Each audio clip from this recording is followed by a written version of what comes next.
Yo, what's going on? Welcome to the Champions Podcast, the Sunday night conversation. It's your boy T Drake. I'm punting it over to my boy Korey Harris. What's up, bro? T Drake, what's good, family? I'm out here in Atlanta, just living a dream, man. Glad to see you again. Shout out to everybody out there that's always supporting. Apologies for missing you guys last week, but we back. We back. We back. You all know how we do it. You know what I'm saying? We on the road a little bit. You know what I'm saying? Got some things happening. We're trying to figure this thing out. Just like we all trying to figure this thing out. To call life. But we do. We handle it with grace. We handle it with mercy. And we keep on moving. Yo, man, what's going on with you, coach? Man, just getting ready for, the season coming up, right? High Hey, school, hold on a grassroots second. love Hold on out a here. second. Got my Go boy ahead. K Panel up in here. KP, what's up? The man. And in Hoop Girls USA basketball. He's joining us live on Okay. Instagram. KP, what's up, my Dope. man? Hope all is well with you, man. That must mean we've been doing some big thing. We got KP, we got Panel rocking up in the building. Hey, look, y'all know whenever he locks in, you know what I'm saying, means you're doing some big things. So shout out to my boy KP out there That's with dope. Hoop Girls and all the rest of the stuff he got on, man. We might have to have him on this conversation very, very soon, man. So For appreciate sure. your love, man. Appreciate you locking in with us tonight, Mr. Panel.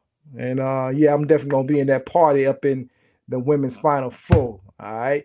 But Cole, what's going on, man? Just getting ready for this basketball season, bro. Enjoying some Right. NBA preseason. A lot of folks was tuned in probably to a lot of college football this weekend, NFL football, but this is like the best time in sports to me, because it's just the best of both worlds going on all at the same time. Then you got scrimmages on the college level. I got a chance to watch Georgia Southern and Samford yesterday. They were out here in the ATL scrimmaging up at Georgia Tech, so that How was did love. Sanford look, man?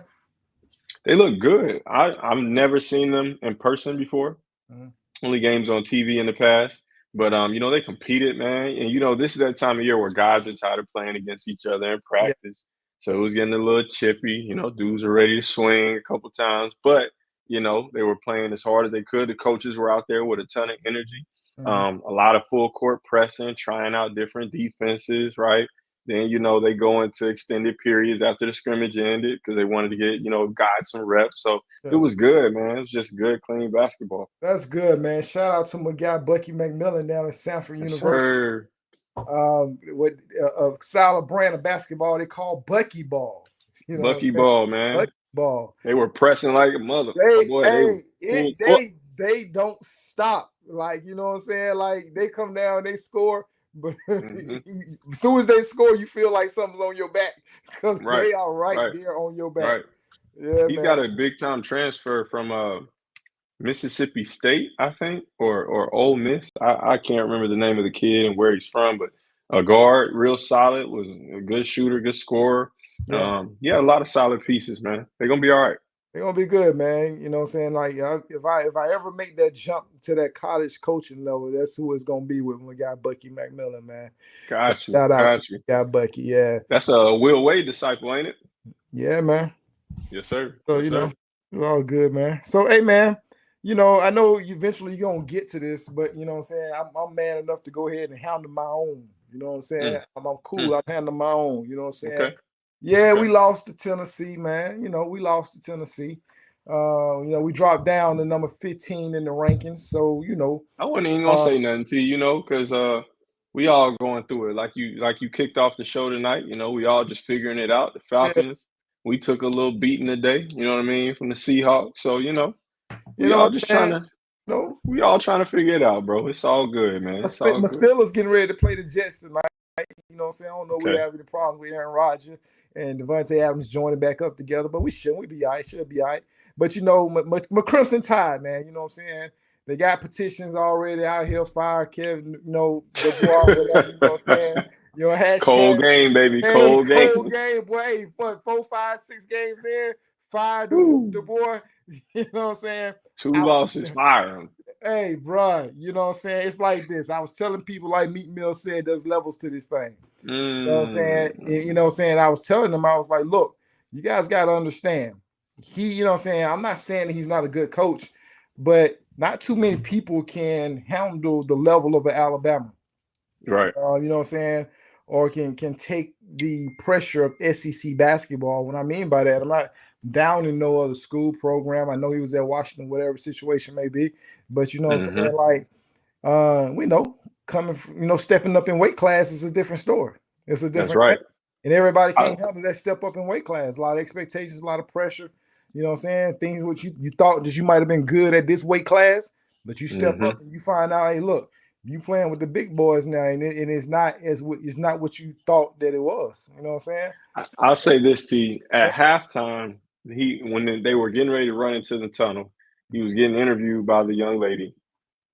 And I caught myself because I'm so used to Coach Saban's kind of like Greg Popovich type of like one word answer, straight to the point, always mad about something, even if they're up by 30, yeah, like just steely, stoic, like, confidence at all time and just refusal to ever like show emotion. yeah, Because when your new coach was up there, he didn't make eye contact. His eyes were kind of like, and his hands were way more active than what I'm used to from a coach in the Crimson Colors, man. They were, he was like, we just, and I said, oh man, he's there it is right there. yeah, If I'm noticing this, yeah, I know that the Crimson Tide faithful are noticing that. So, yeah. man, hopefully y'all give my boy a chance, man. Nah, Maybe man, he can turn it around. he's lost, man. He's lost. Not only is he lost, but he's lost a good vast amount of Crimson Tide fan base. You know what I'm Yeah, saying? I can see So, that. I can and, see that. I'm not saying he's not a good coach. I'm just saying, you know what I'm saying, there's levels to this thing. It's only a handful of coaches that could have taken that job or taken that weight class, if you understand what I'm saying. No, I definitely do. Yeah. And you know what, T? I'm about to pull an audible right now myself. I need to grab my charger, my brother. So Yeah. apologies out there to the folks on the live. I'm gonna be right back. Hey, Y'all hang in bro. here with me for a second. See how you do, man? So there you go. You know what I'm saying?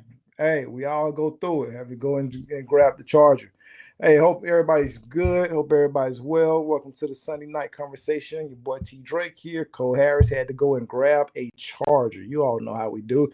You know what I'm saying? We out and about and realized that, hey, look, my phone's on 5%, and we got to go and grab that charger. Then, the worst part about it is when we don't have that charger, easily available tools like I was in the airport the other day. You know what I'm saying? Just like looking for the doggone charger and it's doggone in my bag and couldn't get to my bag. You know what I'm saying? But it is what it is.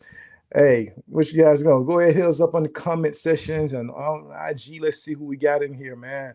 Got a lot of folks joining in tonight. Welcome, welcome, welcome. Appreciate you getting on up in here. Boy, Korey Harris will be right back. Hopefully he won't be gone too long, so we can go ahead and jump into what we got to jump into tonight. Know you all gonna have it's gonna be a real good topic of conversations tonight. We're gonna kind of pivot from our three pillars of what we normally discuss, and tonight there's a lot of happening that's been going on in the basketball arena. A lot of coaches have been sounding off as as we get ready for this, as we kind of already kicked off. So as we've kicked off the beginning of the season, a lot of coaches are sounding off on some things, and that's what we're going to talk about tonight. So which one we rolling with first, Coach? So big splash in the coaching world. I mean, it shocked everybody, shocked me. Coach Tony Bennett from the University of Virginia. For those of you guys who do not follow Coach Tony, ACC champion, NCAA champion, easily going to be in the Hall of Fame one day. Stand-up gentleman, from what I can see outside looking in. Never met him. I've been around some players that have played for him. Worked with a couple guys like Kyle Guy and some others. And everybody only has positive things to say about him. But T. Drake and I were talking offline before we jumped on this live, and we definitely want to make sure for those of you who didn't hear his comments during his retirement speech, which was basically just a week before the season was supposed to even start, right? That we allow you guys to hear that because we want to dive into that as well as some other things. So, T, I'm going to play this right now. Hopefully, everybody can hear it. Here we go. Game I think it's right for players, student athletes, to receive revenue. Please don't mistake me. I do. I think it is. But the game and college athletics is not in a healthy spot. It's not. And there needs to be change. And it's not going to go back. I think I was equipped to do the job here the old way. That's who I am, and that's how it was. And my staff has buoyed me along to get to this point. But there needs to be change. It's going to be closer to a professional model, Coach Carlisle. I think it is, where there's got to be collective bargaining. There has to be a restriction on the salary pool that teams can spend. There has to be transfer regulation restrictions. There has to be some limits on the agent involvement to these young guys. And there are good agents and there are bad agents, and they're driving some of this stuff that we're in. And I worry a lot about the mental health of the students. So that was kind of the gist of it. Like I said, this is a week before the college basketball season started. This was last Friday. Very unexpected, sent shockwaves. I don't even know if the university has enough time to basically go and even find a replacement, right? Like, they're just going to have to basically use whoever was his associate head coach or first assistant as maybe the interim, and then decide whether or not they want to just keep them as the head coach once they get into the bulk of the season.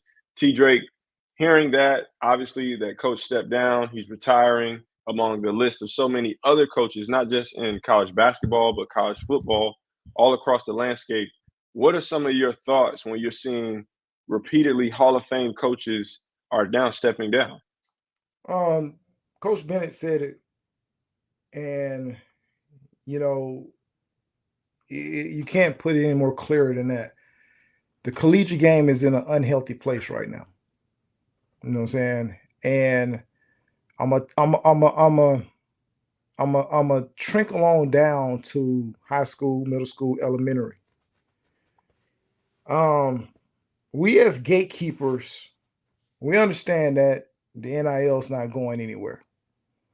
We understand that many people have profited off of the backs of many players for years.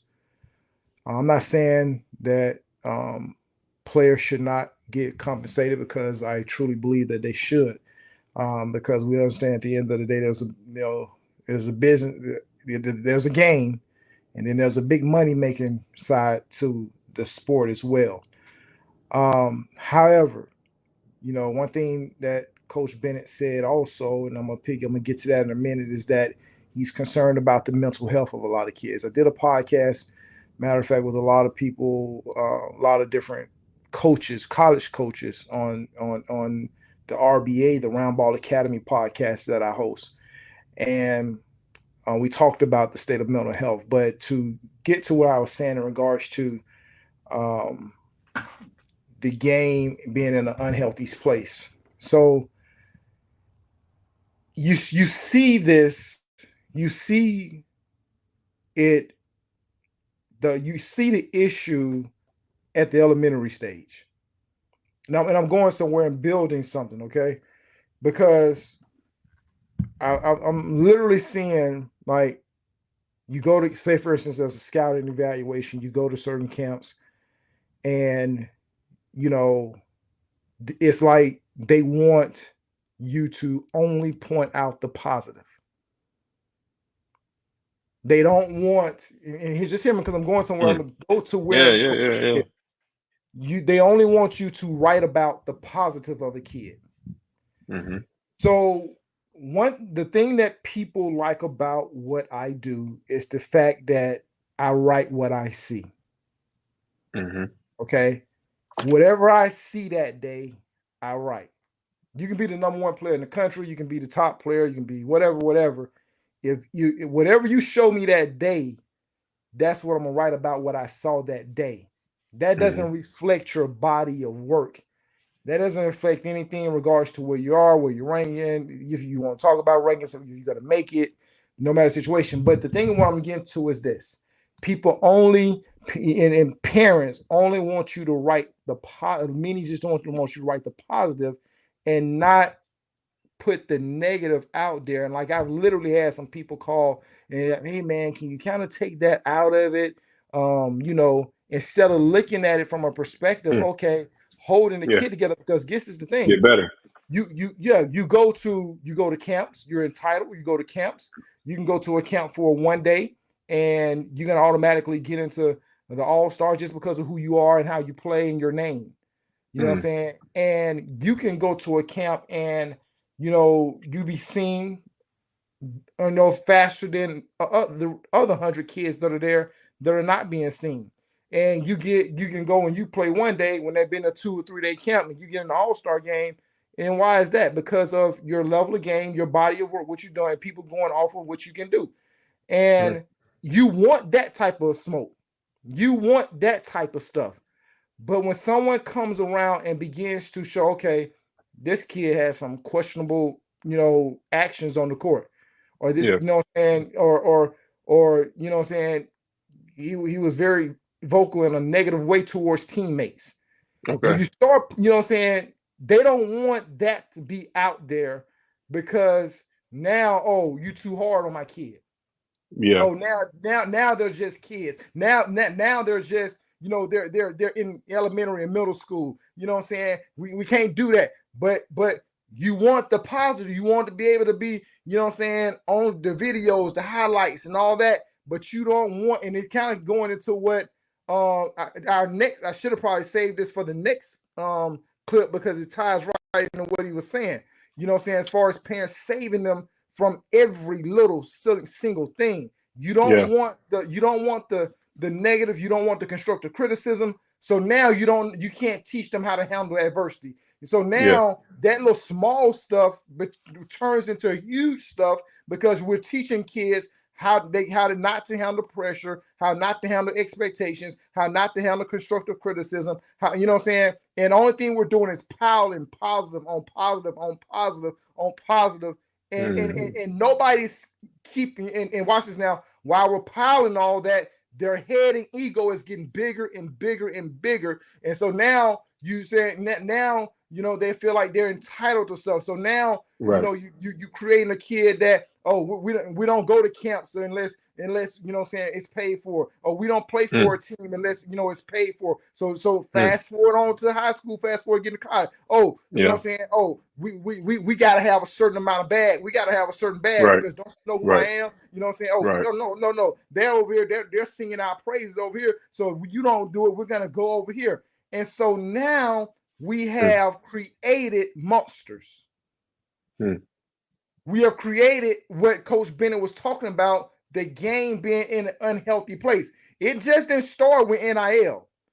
The atmosphere for this, what has become, has started in grassroots basketball, and us not holding kids accountable, us not, teaching them how to act, how to behave, how to play the game the right way. You know what I'm saying? And more than anything, that it's not all about you. And so what is happening is that now watch this now. Now you give money to someone. Only thing you do when you give money to that is reveal more of who they really are.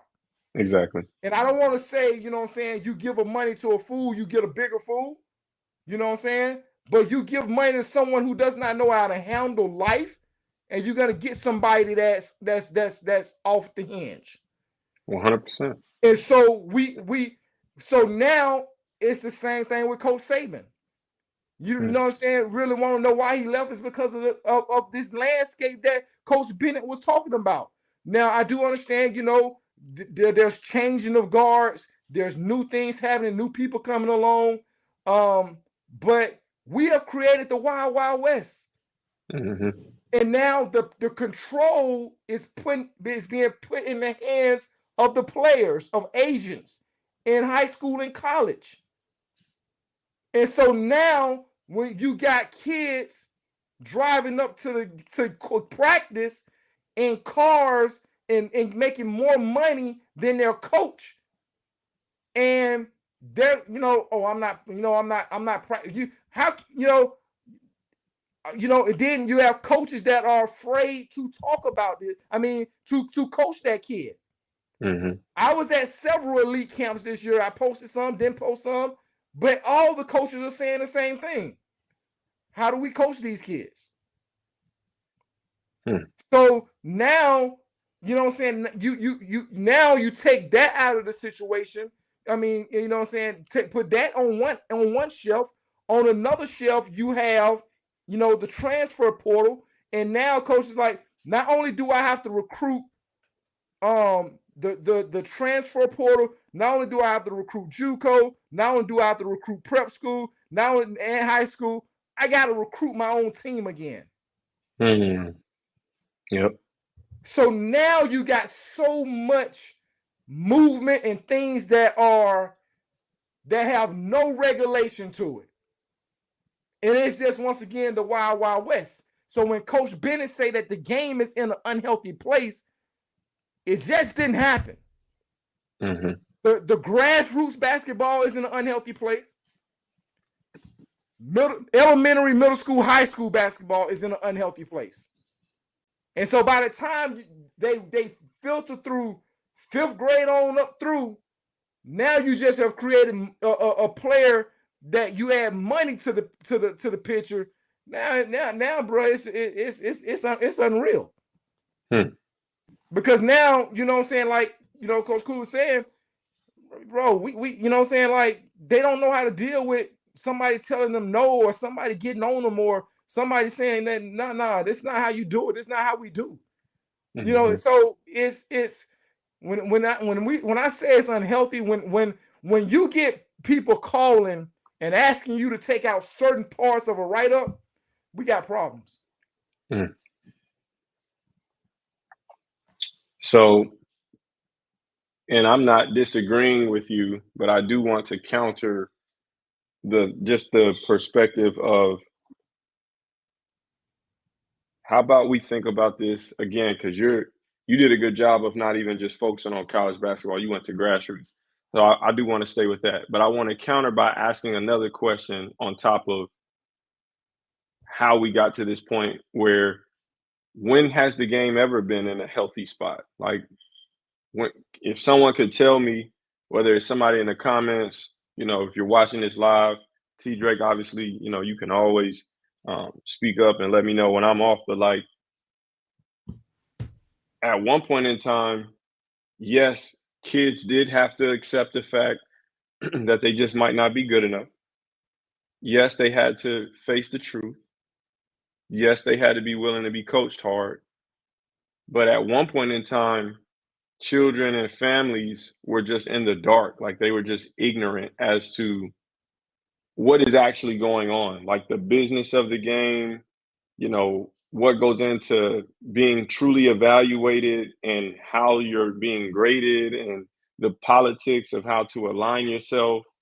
Like, right now, it's almost a cesspool of information. Like, there's too much awareness of like what such and such is getting paid. And, you know, you can look at the bottom of the screen on ESPN ticker and see, you know, not just in the NBA what guys are making, but I mean, On3 and all these other sites. And, you know, there's all different types of media outlets now on social media that are just literally telling you what kids at different schools are pulling in from different deals and different sponsors. And it was bad before, because if you were one of the chosen few, you could get exposed, you could go behind the curtain, you could have those conversations because maybe you played on, you know, the highest level of the AAU circuits, or you were being recruited by the Godfather himself, you know, you had the opportunity to sit in, you know, a Power 5 Division I coach's office and talk about your future over the next 4 years before you went pro. But for everybody else just trying to figure it out and trying to make it, it's like you're in the dark, right? And you don't know what's available to you. And another thing, was it ever healthy? Was the game ever in a healthy place when coaches just had all the leverage, like 100% of the leverage? Because it's not even that coaches are just making more than their players. The players ain't making nothing. And if the players take a crumb, if they get a bagel with cream cheese on it, or if they get a slice of pizza, you know, you're losing your eligibility. Johnny Manziel signed some autographs, you know, Maurice Claret, you know, we can go on and on and on.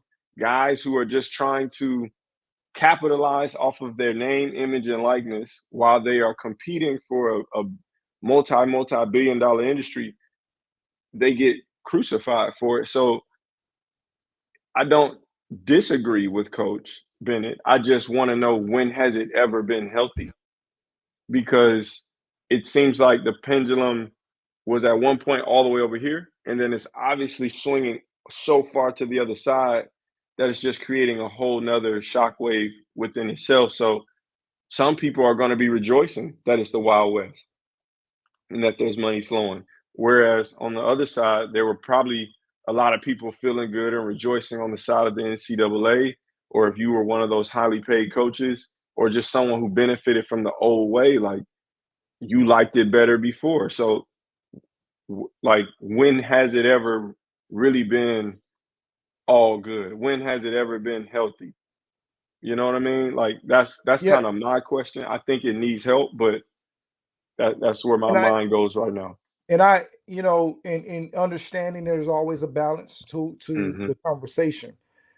But I want you to hear what I'm saying when I say the portion of unhealthiness that I'm referring to Yes, sir. is, what is it doing to the kids?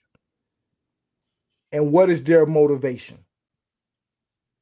And what happens when the motivation, the drive, the desire is causing kids to totally lose the true essence of the game?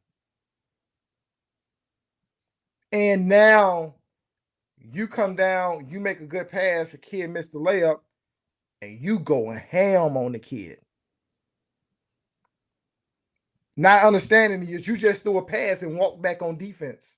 Hmm. But because you're a good player, the coach lets that slide. Hmm. But the kid that just you as a player dished it, kid missed it, you go ham on that kid, but not realizing you make a pass, walk back, and you're not held to any type of standard. And that is what I'm saying in regards to when we're dealing with this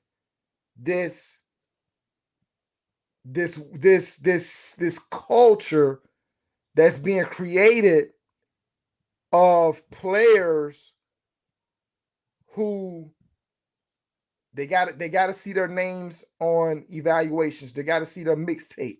They got to if they're not on the team where, you know what I'm saying, shoe company, or they're getting some, or they're free, or the team's not promoting them, they got to go find something else. They got to go find something else. If they're not, I literally and this was before all this kind of got going. I had a player in my AAU program on my team said, got to his senior year. We're getting ready, you know what I'm saying, the summer before his senior year. We're about to have our team was going to be real nice, heading to that. He goes to another team because this is what he said. I wanted to start. Gotcha. I wanted to start because, I feel like I'm better than the person that was starting in front of me. And then, you know what I'm saying, he quote unquote, that back then he went somewhere else, played, didn't get what he wanted. Mm-hmm. Because the grass is not always green on the side, didn't get what he wanted. Of course. And you know what I'm saying, the paths and avenues that we were taking to get him to college, things didn't pan out for him. Dried up. It dried up because you know what I'm saying, the parents nor the kid came so that we could have a conversation to help him through this decision making process and the adversity that he was facing by not starting. But right now, you know what I'm saying, how many parents, coaches, handlers are really teaching kids how to get through through tough times? But so when I'm saying unhealthy, I'm saying what they're seeing is causing the mind to be in an unhealthy place about the game. 100%. But I think it's a microcosm of society. Like, I think Tony Bennett, and all the other, and even we have another clip we're going to share for everybody that's listening in. All these coaches, what they're really alluding to is just a larger problem at hand, and that's just this is the way the world is going. Not even just like college sports. Like I recently listened to an audio book called "The Coddling of the Human Mind." Great book.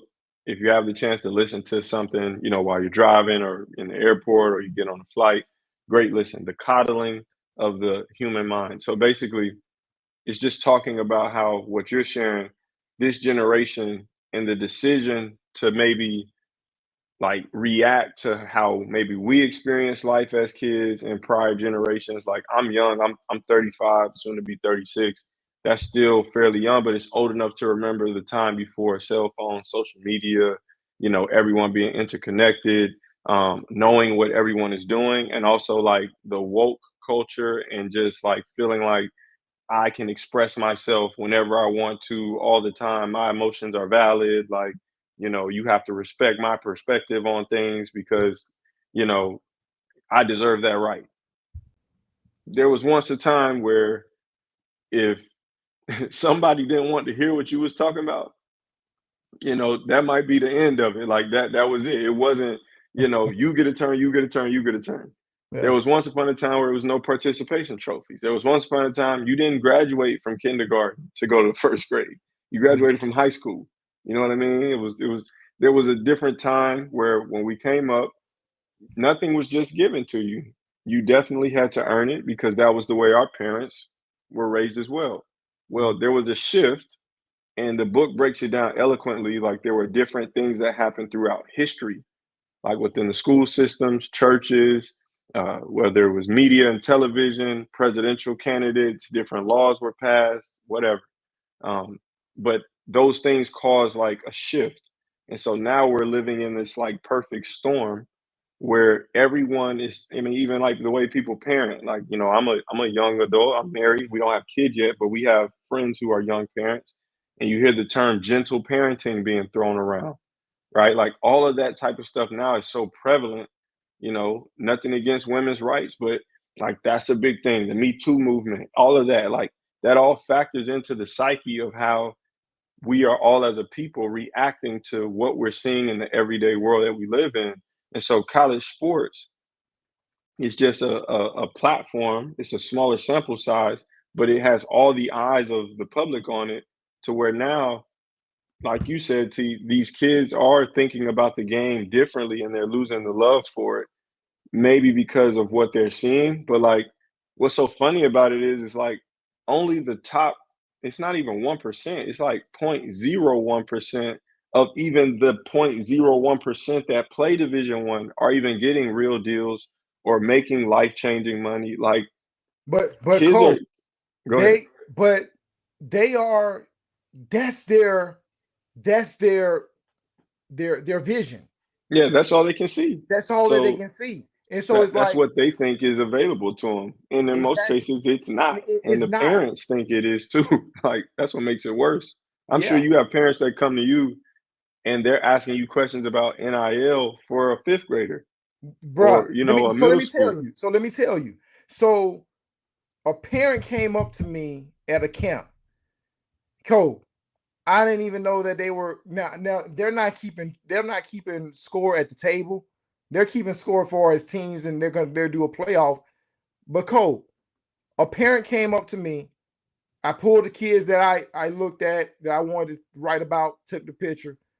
Parent came up to me and said, "My son scored 22 points this game." And I looked at that parent and I said, "Okay." And he got mad, and Cole, he got mad and went to the director of the camp. And I understand. We at the camp, me and you back in the day. Remember that big white lady? God bless her soul.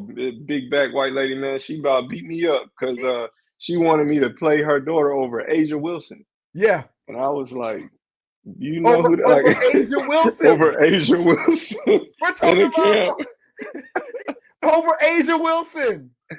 and it was we were really like we were coaching. The girls were hooping, so like Asia was in during winning time. Like, Yeah, I had them going platoon swap. So they yeah. start the first, they sit the second and come in halfway, start the third because I So was they, ready to so bring her they off can the bench finish. to finish the fourth.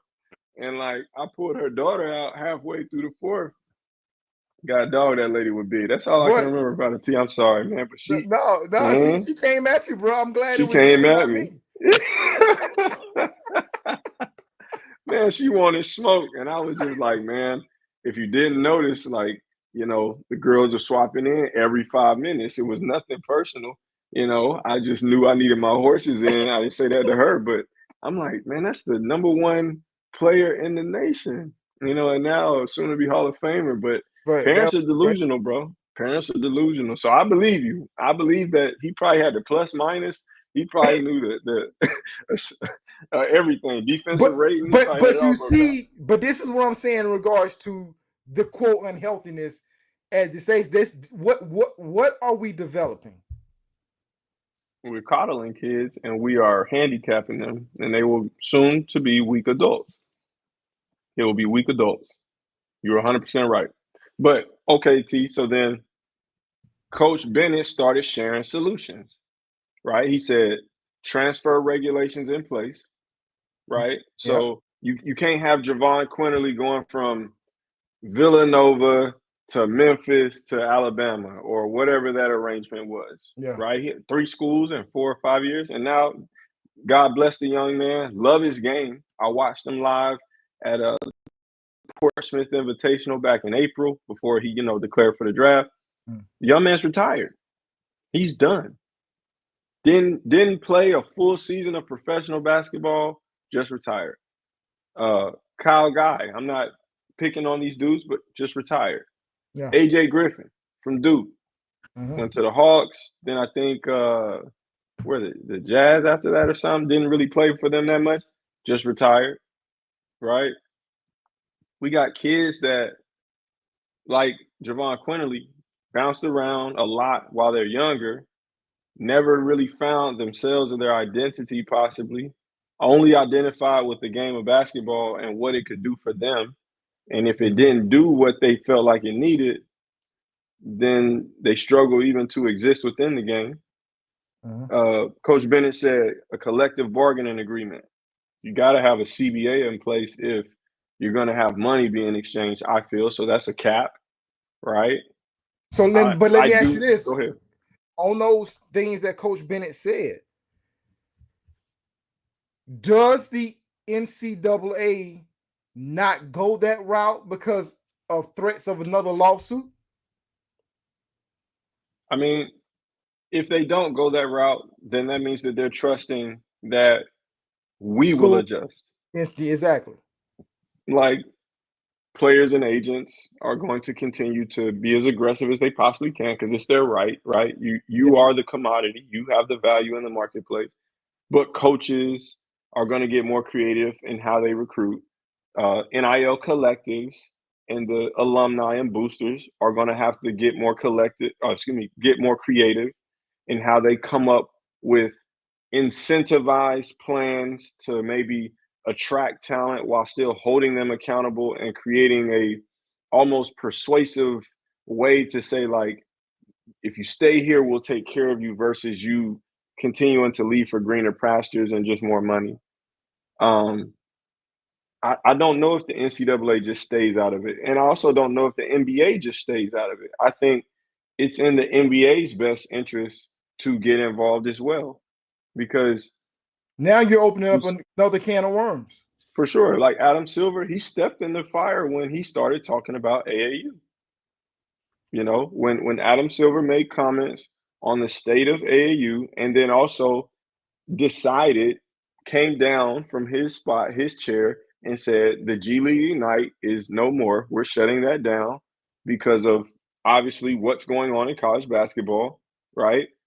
The NBA inserted themselves into the party. So it's in the best interest for the game as a whole, not even just NBA basketball or college basketball, but for American basketball, USA basketball, that we not allow our brand to take a hit to the point where now the rest of the world will begin to look at us as if like we don't any longer have the best brand of basketball. Our players are no longer the commodity or the talent, because that even affects how guys get paid when they get out of college and potentially go to play overseas.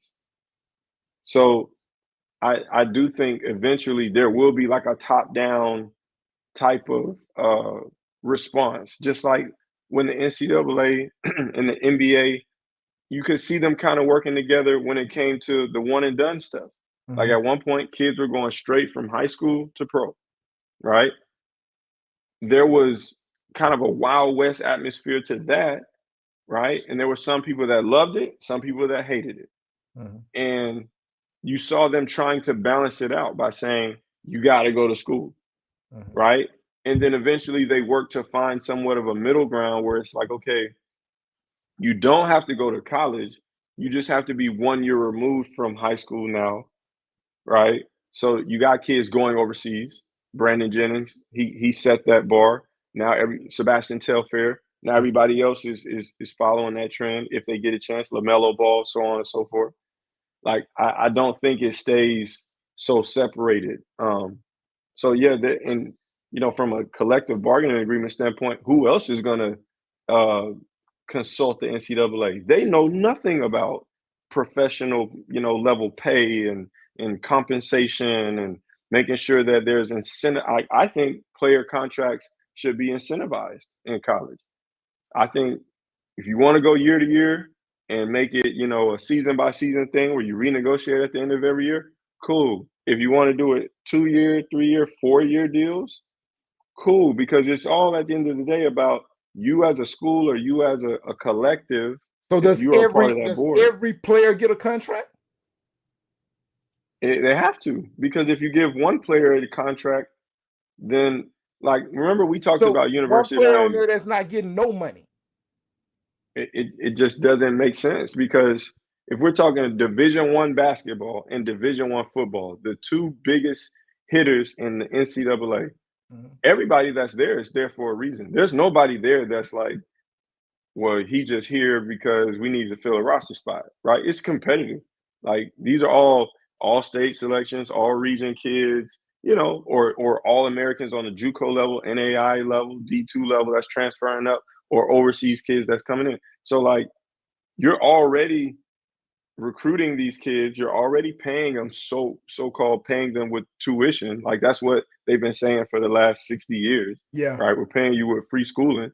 yeah. So why not create some type of an understanding of like, here's the minimum, just like in the league, here's a minimum contract. Mhm. They have 10 days, they got 2 ways, you got guaranteed minimums, you got mid-level this and max deal. Like you gotta catch up with the times. If this is where we at, then you gotta go and hire people. You see Woj, he left ESPN to go be the general manager for St. Bonnie. So it's like that's the forward thinking of a university that's trying to get organized. Yeah. You can't cry about it if you're not going to try to find a solution. And so I'm not blaming Tony Bennett or saying he's crying. I'm saying from an overall overarching standpoint, every college should be trying to figure this thing out. And I'm sure they are, but like just look at the pro model. You need a general manager. You're gonna need somebody out there who just puts rosters together. They don't But coach. They don't, you know what I mean? Like they're not yeah, training. but Go ahead, go ahead. and that's the case. But right now, the coach has to kind of be all that. Right And a now, lot of right now, right and a now. lot of But responsibility. coaches, That's a lot of but responsibility that's until why something coaches are. changes. That's why they're retiring, because in the new era, the coach has to relinquish that responsibility if that's not his strong suit. Mm. If you don't know how to negotiate and talk money with kids and parents, and you don't want to learn how to do that, then go hire somebody who can. See, this is an opportunity. Like this is a chance for new jobs to be created, new roles to be created. The Mm. game has to adapt or it's going to die. So Mm. if I'm a coolie, who we're going to, talk about real soon, or if I was a Coach K or a Coach Bennett, like if I'm a dinosaur, if I'm one of these older coaches, man, I'm looking to like, okay, what are they doing on the NBA level? What are they doing overseas? What are they doing on these professional levels? And who is already ahead of this or has some experience in this realm? Man, I might even go to like something outside of basketball. I might go to a general manager who has experience running a baseball team, running a football team, running a soccer club, just to figure out like, man, we're literally hiring and firing players now. This isn't, Yeah. come here and we'll turn your boy into a man anymore. It has changed. The landscape of the game is so, and I guess you could say, you know what I'm saying, to the old heads, as dinosaurs, as you call them, it does look unhealthy. It For looks sure. it looks like 100%. the game is going to hell in the handbasket. But T, I say this as a young cat who's on the ground level with the kids and the players who are like getting paid or they're at the cusp of like starting that process, right? They still want to be held accountable. I still cuss them out. I cuss Listen, kids out every other day. that's Ain't that's nobody that's walking out the gym that and ain't throwing the many. That ball. ain't many no more. It Man, ain't that I'm just many telling now. you. But I'm just telling you as somebody who I know does it too. Like it's just it is innate for a high level I'm glad you just achiever. said that. Say what you just Yeah. said. Say what you just said. It is inside of every high High level, level. Yeah. ambitious, just hungry individual to want to know the truth. Yeah. You may not like how it's presented, and you may even like shy from it at first, but it's weak coaching to just say, ah, he's got an attitude. Ah, he's uncoachable. Like, they just might not be for you. And at the end of the day, that's been going on. We've been had, Yeah. And no, yeah. Sprewells Yeah. and guys who just, Now Tarkanian that's was that. I'm not one. talking about that. I'm not talking For about that part. sure, for sure. Yeah. But Now, I'm just saying, we gotta know that like it is unhealthy and the game is in a spot where it's polluted. But I don't necessarily want to just go and you didn't do it, but I don't want to go straight at the players like some people are. Because if you create the atmosphere and you also are aware of how, like, yeah, we do have to compensate you for you to be here. Like, if you willing to have that talk, like, yeah, we gonna pay you, and we gonna pay you well because we're Alabama or we're whoever UGA. But act like we just owe you something one time, Mhm. right? Just do that and see if you continue to get paid. Don't show up for a practice. Come Mhm. late.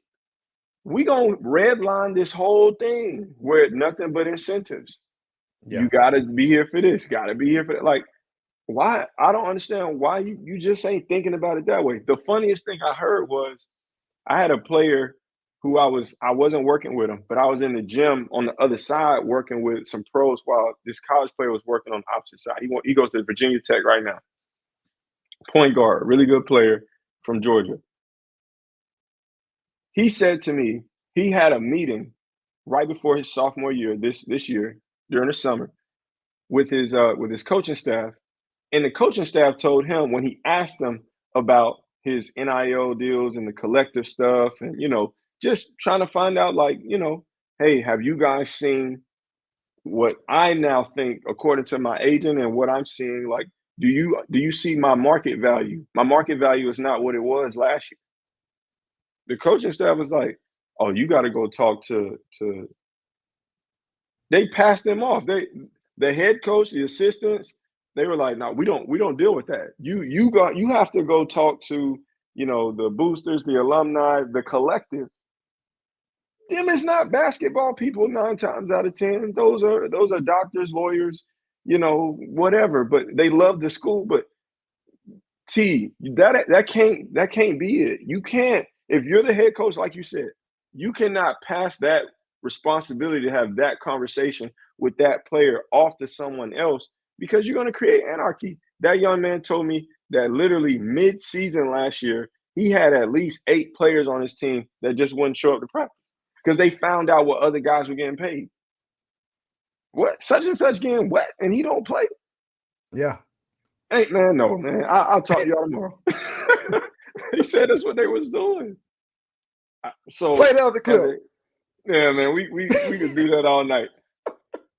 My bad, world. You know, T done got me going. All right, here we go. Get this volume on. Done hasn't taught people to have resilience and resolve. Anything that's easy, they just give up. So failure is good sometimes.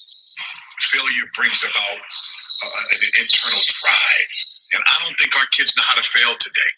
They really don't know how to struggle. You know, we the parents have bailed them out of everything. If something gets hard, we the parents say, okay, baby, I got you. Sometimes you just got to figure the shit out. You just got to figure it out. And there's no dictionary or no thesaurus or life book on figuring it out. You got to go through life. Fail, get back up, scratch your knee. You know, your shoulder hurts. You know, you're not going to have balm for it all the time or Ben Gay to help the pain. Sometimes you just got to suck it up and move on. And I don't know if the system that we're creating right now, and maybe I have to evolve or I'll dissolve with that, but that's just my overall gut feeling on it, my professional feeling on it. We'll get through. But many of us didn't get here by saying help or, you know, you do it for me, right? We all had to get here figuring it out, start at the bottom, work our way through. Everybody now they want to go from being an ex-player to the NBA coach of the Celtics or the Wizards.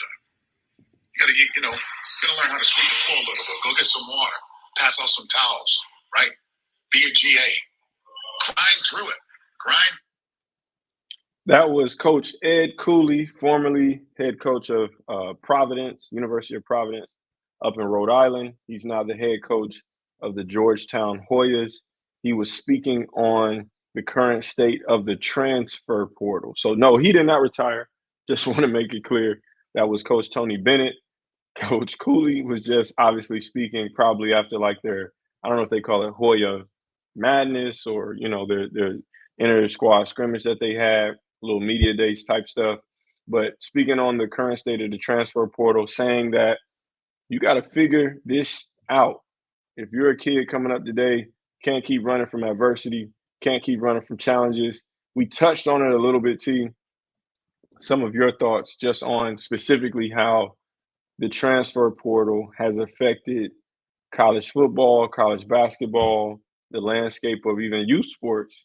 I know you were talking about a little bit before, but any thoughts on Coach Cooley's comments? You know, it is what it is, man. You know what I'm saying? We're raising or we're allowing a generation of players to come up with the notion that if it's not working out here, I can go somewhere else. Mm-hmm. And at the end of the day, they have their circle supporting that mindset. Mm-hmm. And, you know, people get up, move, because this is another mindset at the same time that people are going to say, you know what? You know what I'm saying? You got to do what's best for your son or daughter. Correct. You know what I'm saying? And you can't. Yep, they will say that. You know what I'm saying? And you can't argue that because as a parent, you need to do what's best for your son and daughter. But my question is what's best for your son and daughter at sometimes sticking it out there and allowing them to work through that adversity mm-hmm. and to build strength and endurance and fortitude of how to get through those things. Let me see here. Rodney Booker's joining us tonight. He just said exactly on something. I missed that. I'm not sure exactly which part he was saying, but appreciate you, Rodney. Good. Appreciate you looking joining us on the Sunday night conversation. But, you know, at some point, you know, like, let's just be real, man. We this transfer thing has gotten way out of hand because, you know, let's be honest with you. High school AAU season doesn't kick off until, you know, there's different times for different states, but the last day of and here in the state of Alabama, the last day of the state finals is on a Saturday. Most AAU practices for high school starts on that Sunday after that. All right. They start they where in the past they have started, doing their recruiting for probably in of December, right after the Christmas tournaments, going into January. Do you not know, Cole, that there have been more AAU practices, tryouts within the last month than ever before? That would make sense, though. I would assume that. And so now, and it's a lot of reasons behind that, but now kids are feeling like they're having to make decisions about AAU on the heels of their high school season starting. They can't even get through high school season to focus on AAU without having to focus on AAU. What I'm saying is, first of all, is this. There are going to be a lot of kids that's going to be in the transfer. That are in the transfer portal for AAU. You know what I'm saying? And then AAU has filtered or seeped so much into high school basketball. Now you got a lot of AAU programs diverting and directing certain kids to certain schools. Right, of course. It's always been like that, though. Yeah, but but now you got a little money involved in it, a little bit more than what it has been before. Previously, it might have been we'll pay a rent or whatever situation may be. Now there's a lot more money into it now, and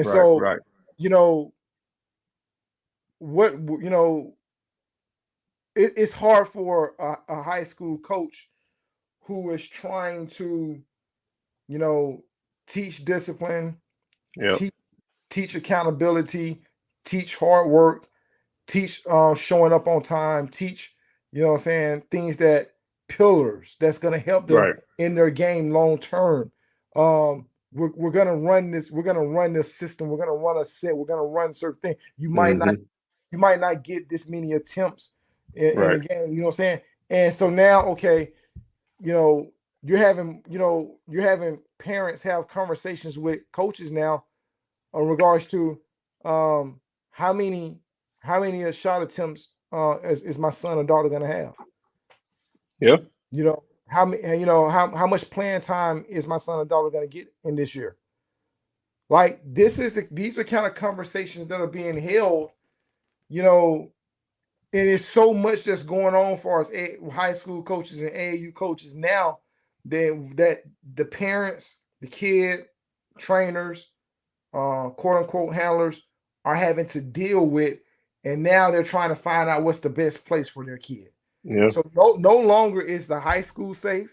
We already knew AAU wasn't safe, but no longer is that high school program safe because, Cole, let me just say this to you. We have lost in the state of Alabama. We lost the number 1 player in the 2026 class. We lost the top 5 player in the 2026 class. We lost a player in the 2025 class. All of them transferred. And I'm just giving you a brief amount of kids. No, that's a lot. You know what I'm saying? A lot of saying? talent right there. Yeah, a lot of talent, man. And that 2026 class in the state of Alabama has pretty much been depleted. And it's not over. We're still hearing things that kids about to transfer, and season in the first day of practice starts tomorrow. And so what I'm saying is, and a lot of them there's money involved. Correct. Then we've had a lot of kids transfer internally. You know what I'm saying? Down the street, cross county. Exactly. And is whether, you know what I'm saying, they didn't like the way the coach coached the team. They didn't like whether, the coach didn't spend that much time with the player, whatever it may be. Like we've had a great turnover in here in the state of Alabama, and you wonder, like, what are they searching for? What are they looking for? But everybody's looking for, you know what I'm saying, as Coach Cool said, everybody's looking for something that's easy. So I'm gonna hit you with some numbers real quick. Go ahead. In 2024, college football featured 3,843 players in the FBS transfer portal. It broke the record previously set in 2022, 2023. Women's college basketball, there were over 1,300 players entering the transfer portal when it opened. In Division I basketball on the men's side, there were over 1,000. I heard another number on Twitter by a coach who was actually recruiting from the portal, and he quoted it double that. He said it was over 2,000. Now, that's staggering. That's not including D2, D3, NAIA, JUCO, right? But then, and I've experienced this firsthand, it's not even that bad to just hear those numbers. You have to think about how many kids are in the portal once the portal closes. So, like, the portal, for those of you who are listening, the portal is not this space you just go into like NBA free agency, where you can be a free agent for 1, 2, or 3 years and just exist there until somebody's ready to grab you. First of all, you have eligibility, and that clock is ticking. So eventually you run out of that. Secondly, the portal opens at a certain point after March Madness and the season concludes, and then it's open up to a certain point before the next season starts. So you have a limited amount of time to be a free agent. Once it closes, though, you heard those numbers. Imagine that you were awaiting an opportunity for a new job, like you quit your job expecting to get a new one. But not only is it just you versus everybody else who's trying to do the same switcheroo, but you also have an influx of people coming up, graduating with degrees and business certifications, and young kids that are growing up now entering the workforce. That's the same concept of the transfer portal, where you're a college freshman, sophomore, whatever, trying to find a new situation. You got high school kids now who are entering their first year, JUCO kids trying to go up, D2 guys trying to go up, D3 guys trying to go up, or young ladies, if you're a parent of a female athlete listening to this. It's not just cut and dry. So I said I experienced it firsthand. Last year, I actually had 2 kids who were with me from the summertime of 2023, and they worked out with me all the way up to the spring of 2024. 2 Division I players, both entered the portal. Neither one of them got an opportunity. Do you know how devastating that was for them and their families? Do you know how many times I'm talking them off of the cliff, off the edge, from wanting to just hang it up, wanting to give up? A lot of times I didn't even know how it was going to work out for them. We got through it. Both of them are back on Division I, basketball courts, and they're having a chance to blossom, and they're playing in great situations. But it took so much work. Like, I was basically a player agent last year.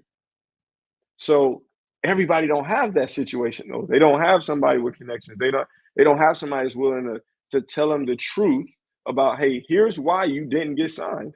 You need to work on such and such and such and such. Hey, you're very immature. You need to work on this, and that. And not everybody wants to listen to that also, even if they do have someone talking about that. I have a kid right now who, and I love him, he's in the portal, not a Division I player, played D2 or maybe NAIA, and was on a JV team. Parents want him to find a better situation, cool. But now he's going to have to basically do the same thing those young men did. It's not for everyone. It's just like being an adult. And so here is, again, I'm always going to be a little bit more of a, hey, well, what if we think about it this way? Because that's just how my mind works. I don't think Coach Cooley's wrong. I do think that players need to go through adversity, but they're going to learn it anyway. So it's not that it needs to be, well, they need to learn it by this way or learn it by that way. It don't matter what you do. You're going to get hit. So go ahead and leave. Go ahead and test the transfer portal, even though you average 6 points on 15 shots. Go ahead and enter the transfer portal, even though you weren't even getting burned on the practice team, but yet you think you deserve the opportunity to shoot the ball more than the guy who's putting in time, putting in work, and plays at an incredible level. Go ahead and do it. Because what you're going to do is you're going to hit the portal and you're going to be like those people that I just told you about, and you're going to find out the other way. You're going to be home. And then what? Now life begins for real, because you're going to have to start now asking yourself, where did I miss the mark? Where did I go wrong? Where do I make an adjustment? How do I even get back? And most of the time they don't. When the portal closed, and I have to find it, William Payne, who's a Division II coach, great posts on Twitter every day. I always love reading what he posts.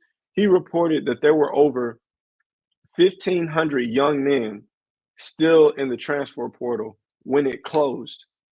So just like I told you guys, they said it was well over 1,000. It was double that, like 3 times that. It closed with still like half of those guys sitting there because it's not enough space.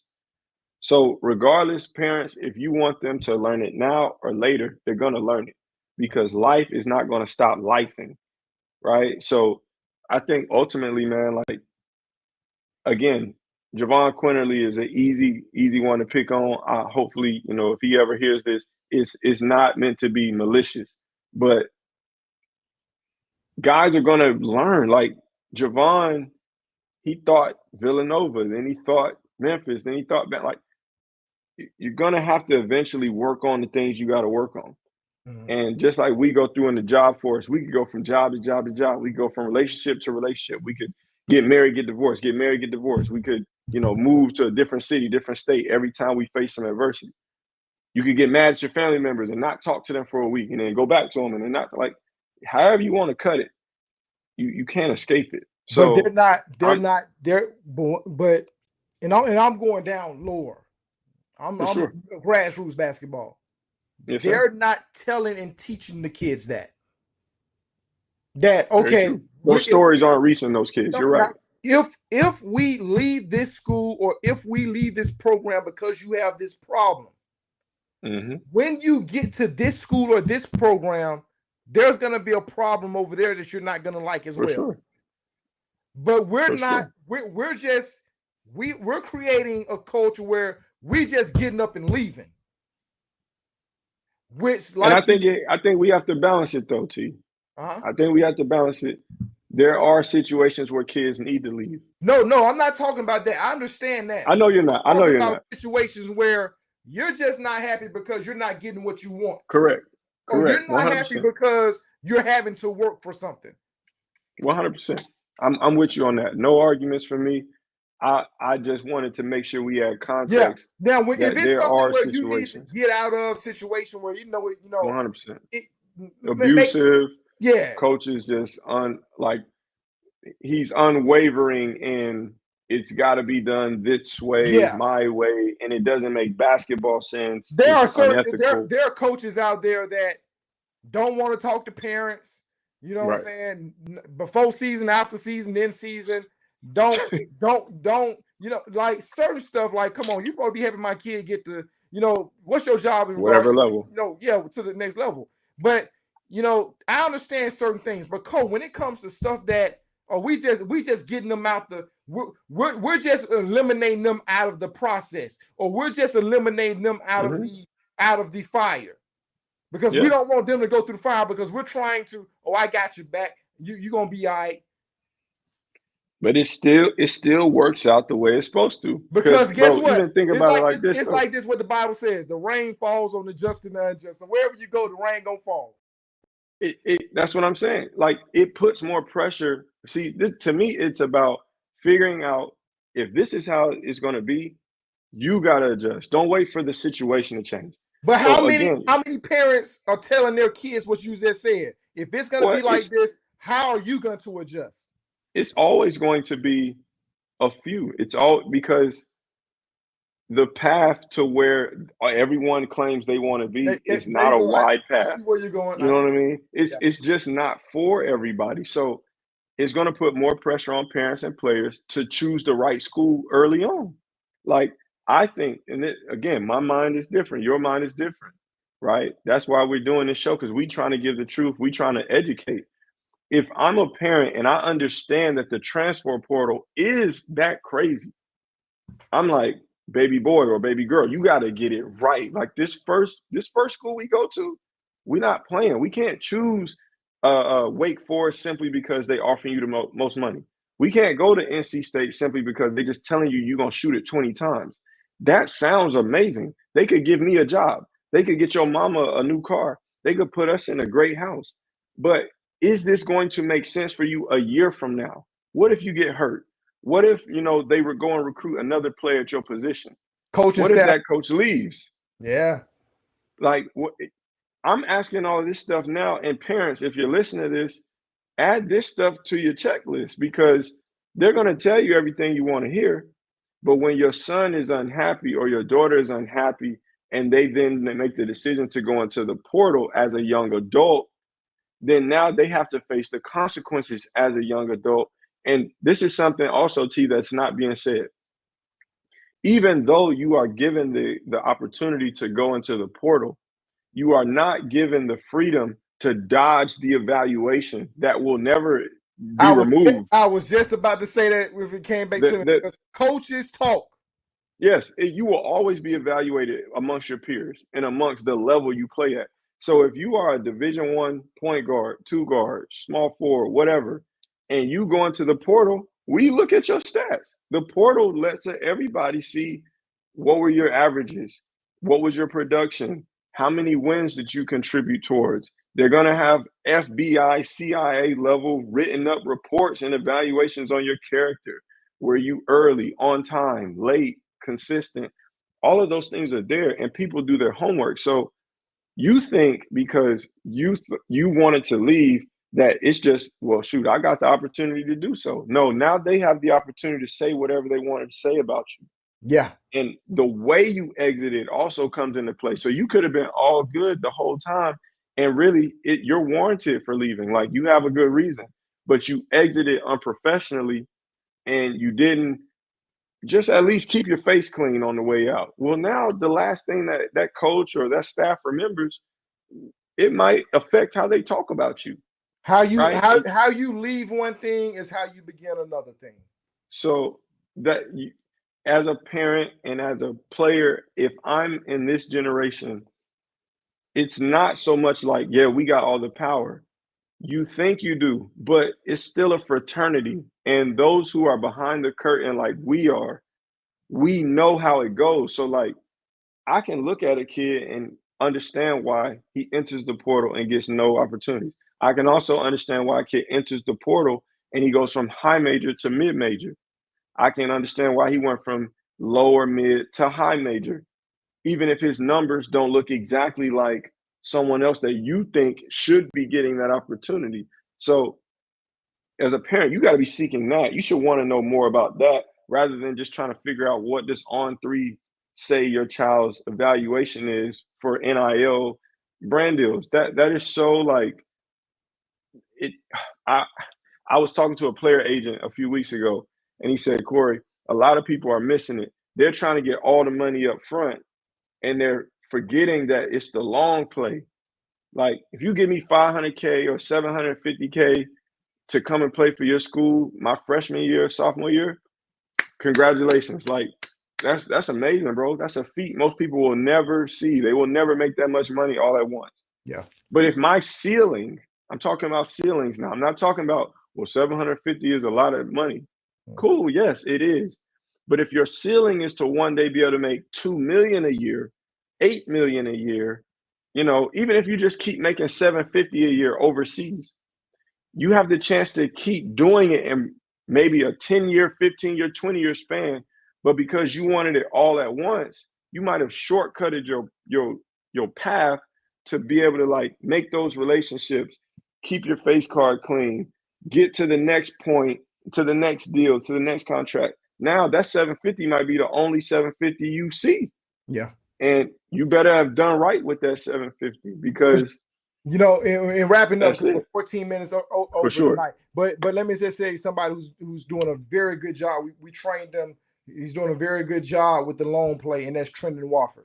Trendon, I knew you were gonna say T. Watt. Shout out to him and his family, man. Yeah, shout out to T. Watt, Ernest, the entire family, Christian, everybody. We love you all. Thank you all so much. And, he has been so instrumental with both in both of our lives. So shout out to the boy Trenton Wofford. For sure. He definitely in it for keeping himself clean, showing up on time, doing the That's work. right. You know what I'm saying? Keeping his nose clean. Old school pro. Old school pro. You know what I'm saying? Coming in, contributing where he can. You know, some even times when he's not getting a whole lot of PT, you look on that bench on TV. Oh, he's up and excited on the bench. You know what I'm saying? And and players can learn so much from him and his journey that he's taken. 100%, man. 100%. Good conversation, man. Good conversation. Great conversation. I know it's a lot, man. So many people are diving into this on platforms that they have.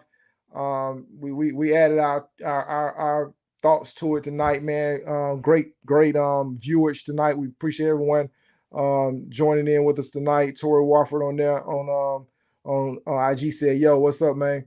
So we hollering back at you. So hey, look, man. Appreciate you the time tonight. Appreciate you allowing me to vent in regards to my Crimson Tide and hashtag fire the whatever. That man out of Tuscaloosa, man. You know what I'm saying? How much we need to pay Kirby Smart what's Clemson coach? Oh man, shoot. He got a funny name, too. But you know what I'm talking about. Yeah. Him too. You know, how much we need to pay him, man. Everybody can't handle Alabama, man. But we know Good Lord, boy. Yeah, Kevin, you know, the boy, fire the boy, hashtag fire the boy. It's different over there, boy. They do not play. I don't play, man. Get him out of here. Get him up out of here, man. Hey, man. Appreciate you, man. Joining tonight, man. Wonderful conversation, man. It's you know what I'm saying? Like that Tony Bennett's retirement is gonna be a topic. Stephen A. Smith, and it's gonna tie into stuff that we talked about tonight. It's gonna be a long week for that conversation, for that conversation in regards to just the NIL, the portal, what's happening, because there are so many coaches that are just like, hey, look, I'm just gonna hang it up instead of having to deal with this, because it's because they want to coach, but coaching looks so different now. And why do you think he should have did it earlier though? Like he recruited a whole class of players. They came to play for him, and he just come on, man. You know what I'm saying? It's like, and I pray maybe after the season. And I pray there's no health situations there. But the thing about it is this, man. You get these kids in, you recruited them, you get them in, and now you're having to deal with stuff that we might be talking about right now. Oh, he's getting this much. Or we got to get this kid this much. Then, you know what I'm saying? You got to deal with the family. You got to deal with the connectors. You got to deal with the handlers. It is just so much that it takes you away from the X's and O's. Yeah, true. It takes you away from the X's and O's. 100%. And, you know, and then, so now when it takes you away from the X's and O's, guess what down the line that's going to affect? That's going to affect their wins and losses. Facts. It's a lot that comes into the game now, man. It's like I don't envy no coach on at no level right now. Yeah, you got to have a different mindset for it, and I think you just gotta have a real team around you. You need a front office now. Got to have a front office. Got to have a front office. Appreciate everyone joining us tonight on the Champions Podcast Sunday night conversation. I don't know what's going on the Steelers and the Jets game, but yo, go Steelers. Go Steelers. And I don't even know who Alabama play next week. That's how upset I am right now. But hashtag fire the war, whatever that man's name is. Hashtag fire the war. You know what I'm saying? Hey, I'm still Roll Tide, but we hashtagging fire the war and go Steelers. And I think the Falcons got drugged today. If I'm not mistaken. Look, see how he just transferring his energy over. Hey, trying to make sure he pull us down with him. He going down the dark hole into the abyss. He's trying to make sure we go down with him too. Hey, you know I'm a Falcons guy too. Yeah, I can't tell, man. You know, he like, come on down. I see y'all. Come on. Yeah, we definitely missed an opportunity. We missed a window. 5-2 is very different from 4-3 in the NFC, man. So we had a chance to be in some real playoff contention if we would have got a dub today. And so shout out to Geno, man. Geno looked good against us. He looked good. You know? Hey, but thankful that none of our teams look bad as the Cowboys. Wow. Yeah.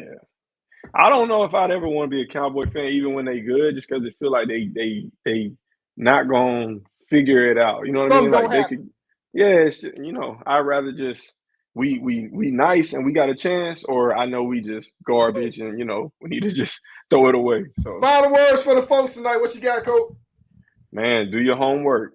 Like we said earlier, if you're a parent or a player, these are some treacherous times, and if you're a coach, these are times of opportunity. So the informed person is a dangerous person, and instead of chasing after success, chase after value. Try to figure out how to make yourself valuable. So if you're a player out there and you got dreams and aspirations of playing on higher levels, stop worrying about trying to get an NIL deal or how to get whatever. You don't need the attention.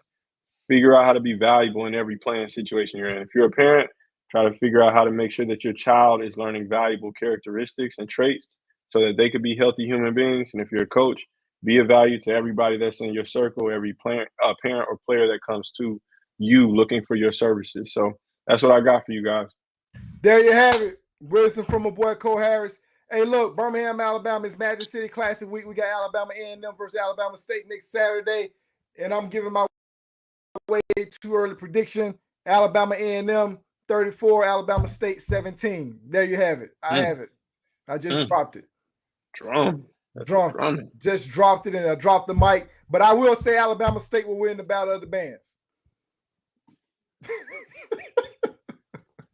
This man out here just like hey, and I won't even be at the game unless y'all know who won. Oh, you can't even do that, bro. Hey, I'm on the road next weekend. I won't even be at the game. Look, it's easy for you to make them crazy comments when you ain't got to take no bullets. None whatsoever. And we can see each other, but don't nobody get to come on here and say nothing else. You smart, man. You smart. We safe. Say they can put it in the comments all day. But hey, look, everybody wants the champion's power. Nobody wants the champion's pain. But to get the power, you gotta go through the pain. It's your boy Terry Drake, my co-host Korey Harris. It's the Champions Podcast, Sunday Night Conversation. Thank you for tuning in. We'll see you next Sunday. Until then, have an absolutely amazing Champions Week. Peace. Peace.